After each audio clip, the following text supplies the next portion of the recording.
Some boys with Unreal Chaos. Holy shit, cinematic version. Ashes will be like this. Illusion Striker. If Ashes migrate to Unreal Engine 5, it can. I'm now very curious. There we go, cool. Just released the first look of Unreal Engine 5. Let's play this whilst we're having a little deep dive into this.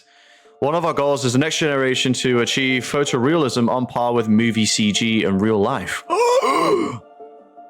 But with practical research development teams of all sizes through highly productive tools and content libraries. Nice. Introducing Lumen in the land of nanite. Okay. A real-time demo running live on PlayStation 5. Oh, fuck that. Let's have a look at the Unreal 5 demo. Hello, I'm Brian Karras, Technical Director of Oh, is this... Are we looking at the same demo? I hope we are. That'll be PlayStation 5 game. It's really nice, but running graphics here at Epic Games on really low resources. Oh shit! Director of the special project. A few years ago, we got together as a team and brainstormed where we thought we could push forward the state-of-the-art in real-time graphics. There were two key areas that stood out. The first, dynamic global illumination, beautiful bounce lighting instantaneously. I don't have to be constrained to do a game where the world has to be static, and I'm able to iterate a lot faster. And we call this new system Lumen. And we're about to show you what it is capable of. But first, there was another area that we thought we could push forward, truly virtualized geometry. The artist wouldn't have to be concerned over poly counts, draw calls, or memory. We could directly use film quality assets and bring them straight into the engine. Whoa, okay. Whether or not that is a thing, like it could be a feature thing, but a thing that could be introduced into all games, that would be next level shit. And that's a big deal for artists. I just want to be able to import my ZBrush model, my that's a thing. Holy shit. Data without wasting any time optimizing, creating LODs, or even lowering the quality to make it hit frame rate. In the end, that's what it's all about. Art that just works. And we call this new technology nanite. Here is the future of Unreal Engine running live on a PlayStation 5. Awesome. Let's take a look at it. Yeah, if it's running... Oh...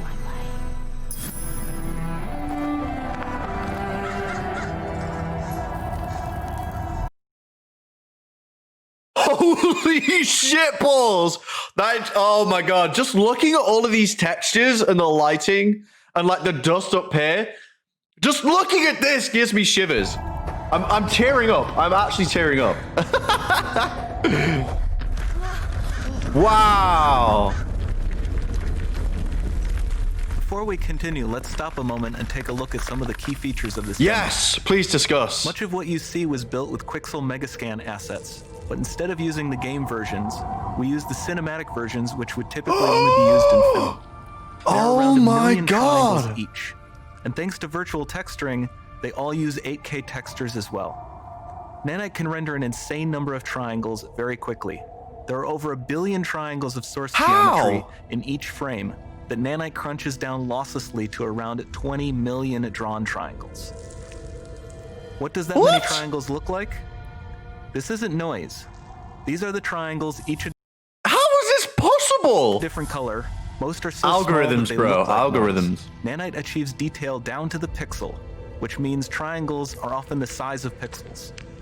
This amount of geometric detail requires shadows to be accurate as well, and Nanite can do that too. Speaking of lighting, all of the lighting in this demo is completely dynamic, with the power of Lumen that rendered even real includes time multi-bounce global illumination. No light maps, no baking here. Without GI, all of that beautiful lighting is gone. With Lumen enabled, we can move the light and the bounce changes instantly. Wow! Holy shit!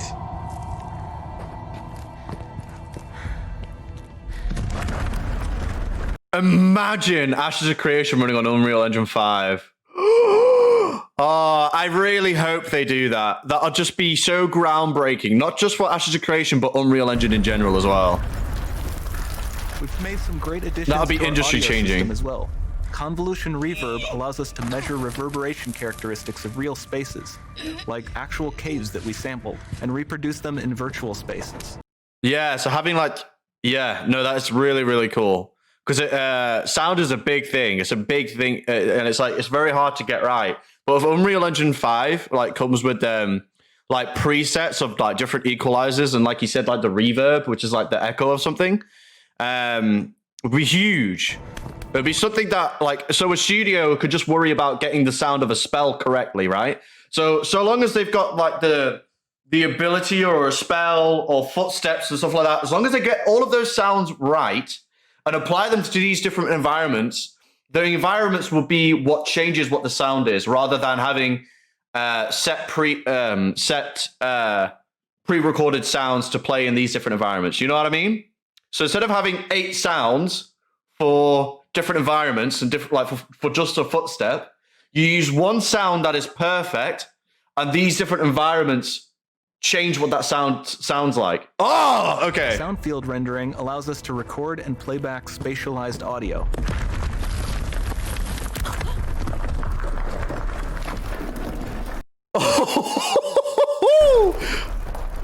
That sound! A more immersive experience.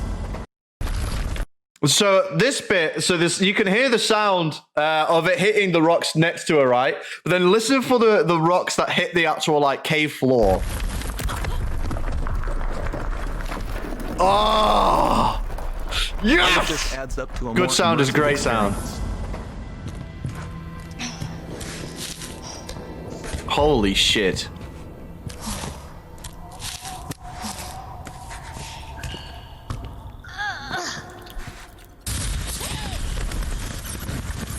This swarm of bats was created with our Niagara effects system. Particles in Niagara can now talk to one another and understand their environment like never before. That looks a bit weird, though. To be fair, those bats, if you focus on the bats, that look kind of weird. Like, when they go up into the light, I know that they're being rendered, like, in real time sort of thing with these, like, lights that he was on about. It's like, in the cave, they look all right, but, like, they look really, like, shady here. Like, it's... If you watch the video at the same time as me, you'll know what I mean. The swarm of bats was created with our Niagara effects system. Particles in Niagara can now talk to one another and understand their environment like never before. But it's still very cool.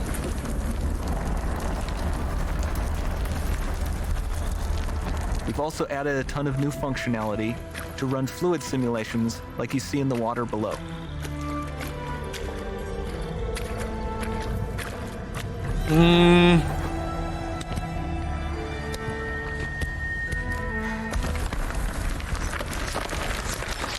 Having this run on the new 30 series graphics cards as well will be fucking Demo sick. runs on our Chaos Music system. Here we are using it to accurately simulate the rigid bodies of the falling rocks and the cloth of our scarf. Oh, so they interact with the model? Wow. So you know how 90% of the time, like clothes, assets, and stuff like that would like go through each other? As in, like, they'll clip into each other sort of thing? This doesn't. Because of their... Wow, that looks good.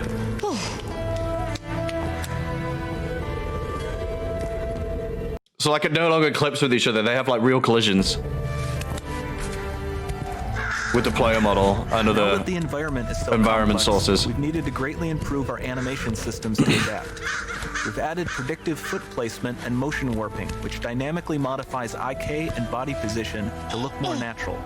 Holy For the shit. character to more realistically interact with the environment, we've added the ability to trigger seamless contextual animation events, like her hand on the door. Looks promising. The hand going on the door is not a pre-written animation. That just happens in this engine. Look at, watch, honestly, it's just subtle things. Watch. Dynamic TI is amazing, Again, it makes an animator's life fucking a dream. not just for speeding up iteration, but also for its impact on gameplay. Oh, Any light source shit. can move while still might having be. beautiful bounce lighting. Dynamic illumination means specular is Yeah, look at the light on the shadow, like that's just being like radiated on. That's cool. well, which you can see on all the metal surfaces. I bet like 90% of the time in any other game that you played, the light would just be focused in a cone in front rather than having like this radiant effect on other sources in the environment. So having like, even though it's such a small thing, that is very cool. It just adds another layer of immersion. You can even see the Niagara-powered bugs reacting to the light. Yeah, that is cool. Lumen not only reacts to moving light sources, but also changes in geometry.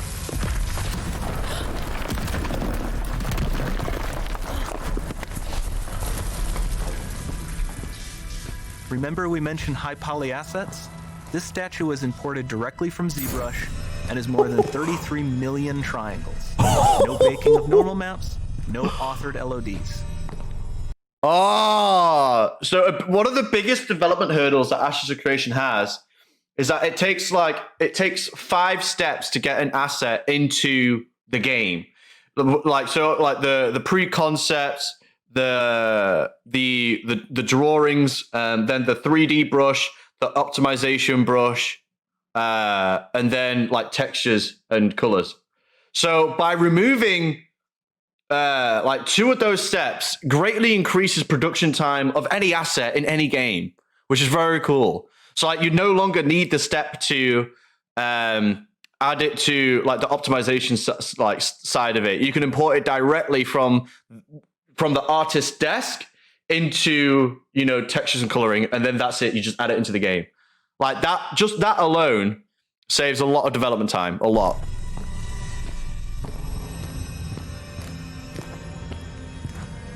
And we can do more than a single statue.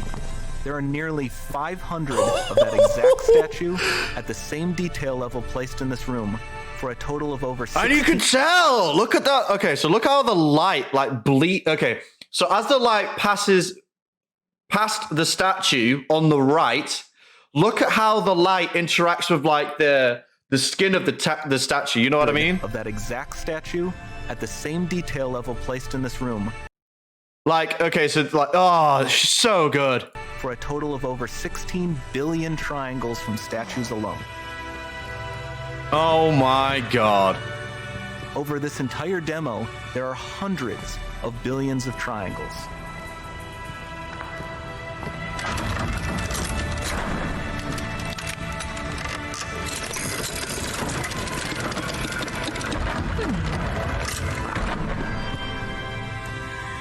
The thing is as well, though, if Ashes of Creation have done the right thing and saved all of their assets directly from what they look like coming out of ZBrush before optimization, then the migration over to Unreal Engine 5 will be very, very easy because they've already got all of these assets in like their ultimate state.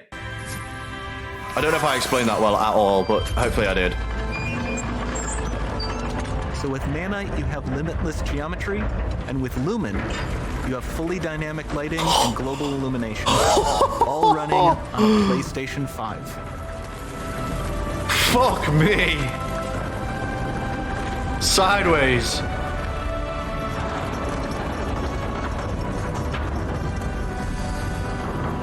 Sound as well. Sound.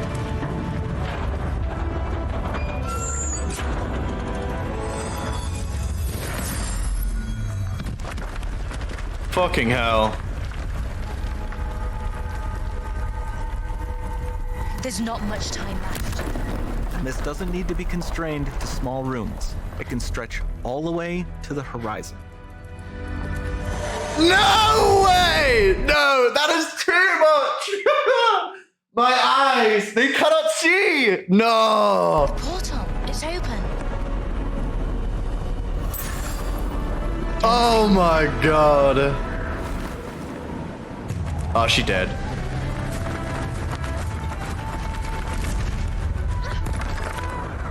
Fuck right off. This is a pre-rendered video and it's in real time. Oh my God.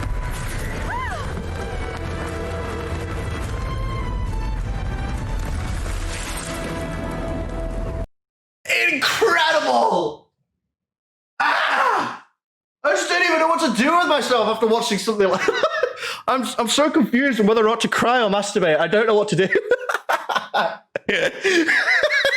Like,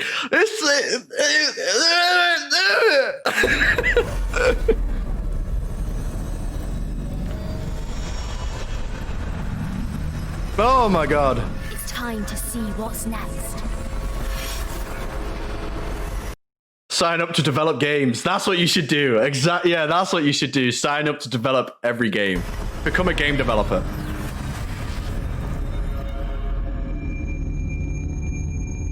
To be fair, Unreal Engine 5 is every indie game developer's wet dream because like they can create such an impressive and amazing world whilst having an incredibly low budget. You know what I mean?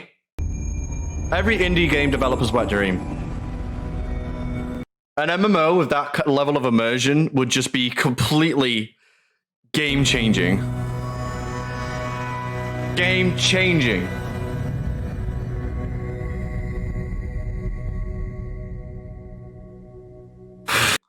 But yeah, like, we'd all need one of those for playing Ashes of Creation. Oh my god.